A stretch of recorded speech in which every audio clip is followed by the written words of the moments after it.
Pisces, welcome. Welcome back if you're returning. This is Crow Indigo Intuitive Tarot, and this is your weekly read. It's for Pisces placement, Sun, Moon, or Rising. It's a general reading. If it's not resonating for you, don't force the fit. We are working with the Light Seers Tarot this week. It's a relatively new deck for me. I'm liking it. The art is very cool. And we're also going to pull one card from the Osho Zen Tarot to finish off. This I am not as familiar with yet, but it wanted to be part of the game today, so there you go. So, this will sound a little funny perhaps, but this deck told me it did not want to be used for jumpers today. It wants to be read this way. So let's see what we have here for you, Pisces.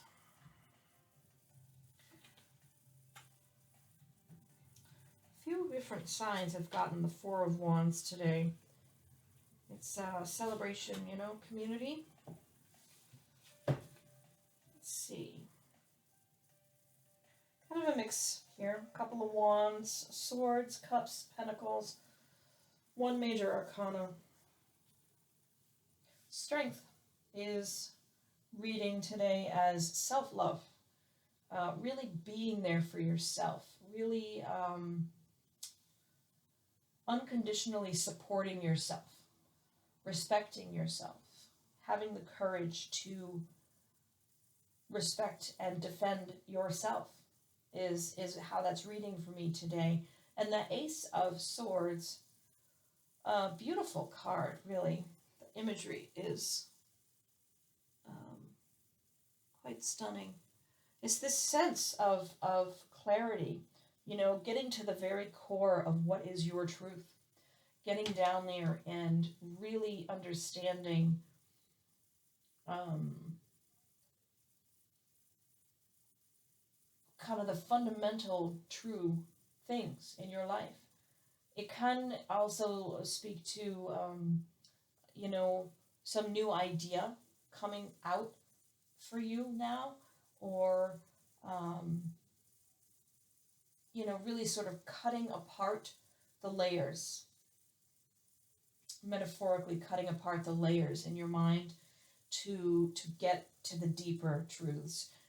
In some ways it could mean surgery, right? A physical cutting away of the layers of the mind, of the body, but I don't get the sense that that's what we're speaking of here.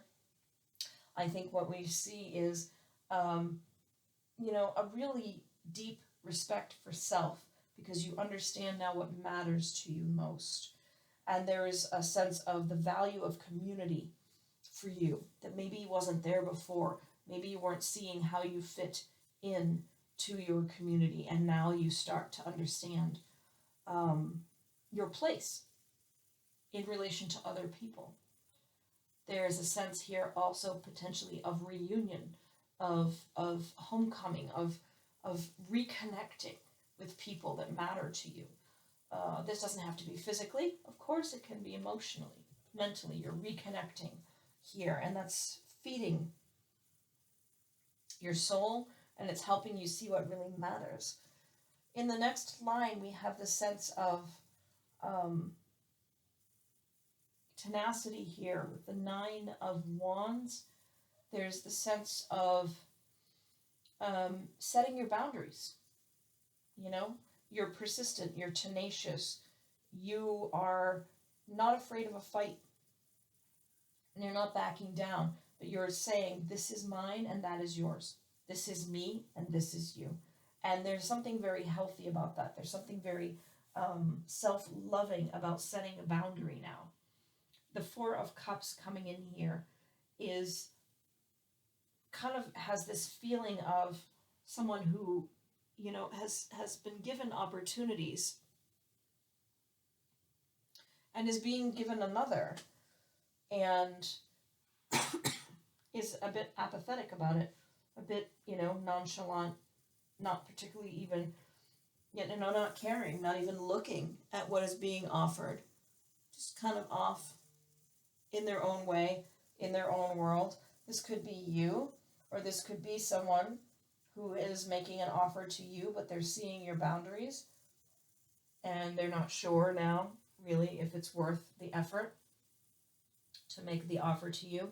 I want to say that that feels okay, like you're not really missing out there.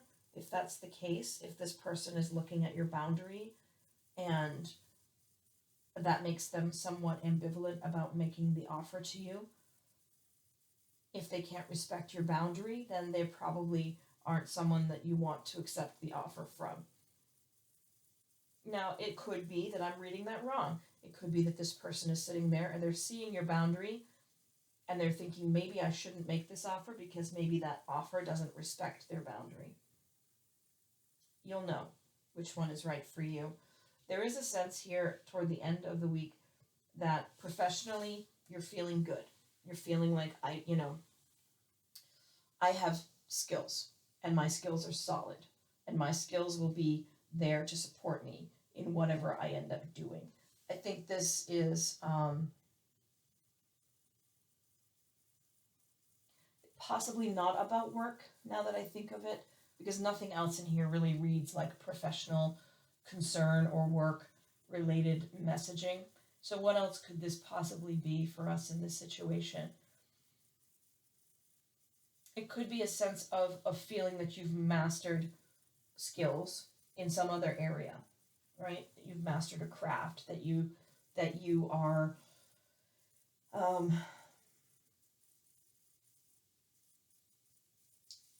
taking care of yourself physically, that your physical health is good.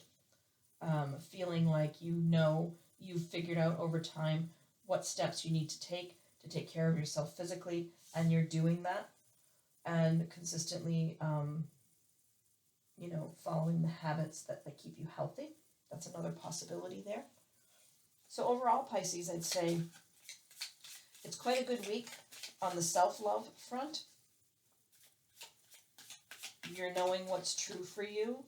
You're understanding your place in community. And you're also able to lovingly set your boundaries for yourself.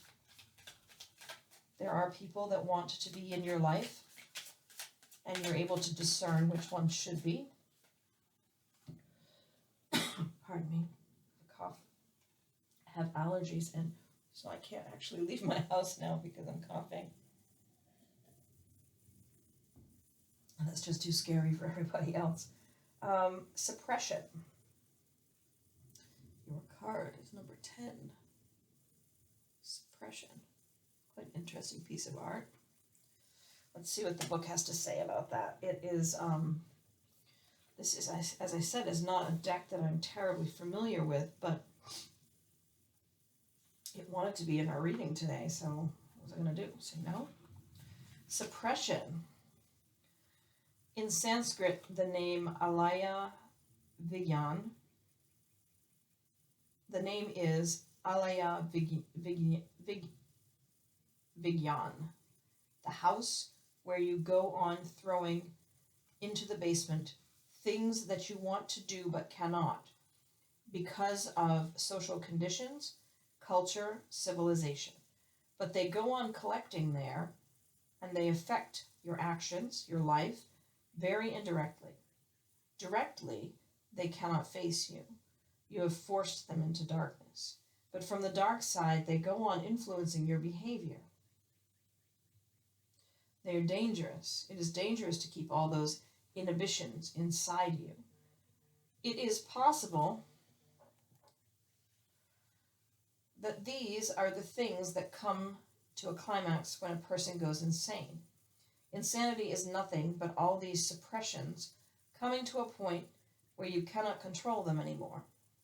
But madness is acceptable, while meditation is not. And meditation is the only way to make you absolutely sane. So, what is this saying? It's saying the things that you don't allow yourself to do, or feel, or be, that you're keeping them all in this basement.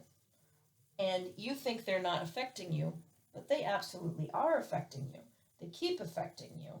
And there's no way to break free from that until you accept that, until you clear out that basement. And maybe that's part of what you're doing this week. I think that's what I have for you. Thank you so much for your support. I hope that you are healthy and safe and that you're in a good space. And I hope I'll see you next week. Thanks so much. Blessings.